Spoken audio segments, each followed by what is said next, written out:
আজকে আমি আপনাদের মাঝে অনেক মজার একটি তরকারির শেয়ার করতেছি। এই তরকারিটা একবার খেলে বারবার খেতে ইচ্ছে করবে, ছোট বড় সবারই ভালো লাগবে। এই তো এখানে যে মাছগুলো দেখতে পাচ্ছেন এগুলো হচ্ছে টাটকা মাছ, শুকানো, রোদ্রে শুকানো। এই মাছগুলো রোদে শুকানোর পরে রান্না করে খেলে এটা একটা আলাদা সুস্বাদু হয়ে যায়। এই রোদে শুকানো মাছগুলো কিন্তু অনেক মজা, দামেও অনেক বেশি। এই রান্নাটা একবার খেলে বারবার খেতে ইচ্ছে করবে। এই শুকানো মাছগুলো রান্না করতে তেমন কিছু লাগে না, শুধু তেল, মরিচ, পেঁয়াজ, হলুদ, লবণ। এখানে সবার শেষে চালের গুঁড়া অ্যাড করে দিয়েছি।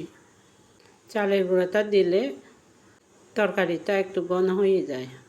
নিত্য নতুন রান্না ভিডিও পেতে হলে আমার পেজটিতে ফলো দিয়ে পাশে থাকবেন। আর ইউটিউব থেকে দেখলে ইউটিউব চ্যানেলটি সাবস্ক্রাইব করে নেবেন।